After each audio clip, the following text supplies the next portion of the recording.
What is up, everyone? Welcome back to another Friday 13th the Game video. I'm IAnthonyD as always. I told you guys I would do my best to keep you updated with the Friday 13th the Game lawsuit, and today we're going to be taking a look at someone shedding some new light on the whole mishandled situation between the developers, the community, and the lawsuit, as well as a new hope for Friday 13th the Game. Before we start this video, I quickly want to say I just released a new Dead by Daylight gameplay of Michael Myers, so if you guys please could just go support that. I had a lot of fun making it. You can click the card up above or just go onto the channel and click the video. So yes, the Never Hike Alone director. Never Hike Alone is a fan film that did actually very, very well. And I remember back in the past, I created a video that said I thought that his Jason, also known as Ghost Jason, and his counselor, also known as Kyle, could be in this game at some point because they had a relationship. The director and the developers had a relationship. He even designed a kill in the game. Well, he was on Reddit and he was just talking about the whole situation, how it was a big bummer, and this is what it actually had to say, that fans were able to pick out something that was very interesting. The paragraph goes as, "I can't blame Gunn for playing it safe. For better and worse, they put a lot of effort into their game, and the last thing they wanted to do is put in any sort of risk. The devs have always been super supportive of Never Hike Alone and responsive to their player base. When I saw them a few months ago, they were deeply concerned about the deadline, and I could feel for the position they're in." So this 100% confirms that the developers knew about the deadline months ago. Now, a lot of people are like, duh, and some people are like, I didn't know that. Well, the reason why that is because the developers have never really said it. It more came off as a surprise. And now, why is this a big deal? Obviously, doesn't change much if there was a deadline. And the reason for that is because that means that the developers could have severely changed the outcome of this game by handling their priorities and making sure what was correct. Actually, someone posted this on the Reddit forum. Yet, instead of prioritizing the inclusion of promised content that could have been fixed later, according to the lawsuit stipulations, they did an engine upgrade to blaster their resumes that ended up breaking the game worse than ever before jumping ship, and continued to sell the game without being transparent with consumers. Now, what they're saying is you know you have this deadline. How does it make sense to go on this huge hiatus to make the engine upgrade first?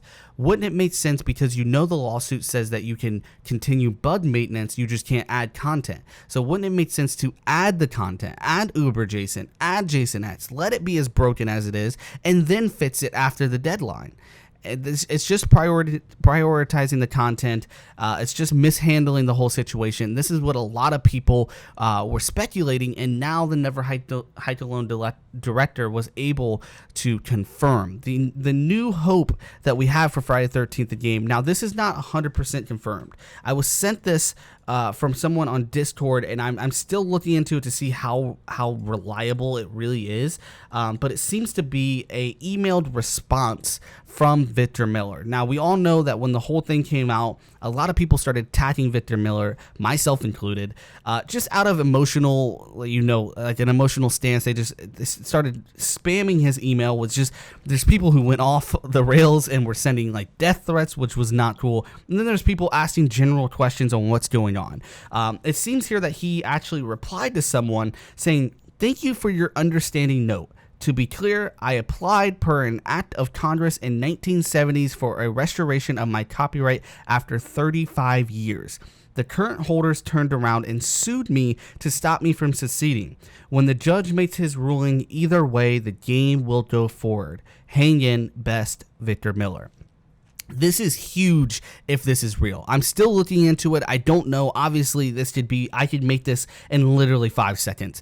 But if this is an actual statement from Victor Miller saying, "Hey, look, I just want what's, is mine. Whatever it is, no matter who wins, the game can do their thing." This obviously brings up the question of Gun Media. What happens if it is ruled? Because they've said even if it's ruled in the next couple weeks, they're not going to continue to create content for the game. So we have to just see. It's just a huge, big puzzle game right now, a chess game. If the lawsuit wins, if the lawsuit finishes, and then the community outroars, what does Gun Media do? Do they create content on their very successful game? or do they not? But I would love to know what you guys think down below in this. Let's get a discussion going down in the comments. Do you guys think that the whole deadline situation with the Never Hike Alone director was mishandled? Would you prefer the dedicated servers, or would you prefer the content and then fix the dedicated servers later? And then what's the whole thing with this email? Are you guys excited for it to finally have a stance for Victor Miller and how he feels about the whole game? If you guys enjoyed this video, smack a like on it. For all your Friday 13th the game lawsuit updates, as well as some any horror game content and some dope ass vlogs, subscribe, hit that notification bell. Till then, remember to live happy, stay positive, eat your life, game up. Alright guys, peace.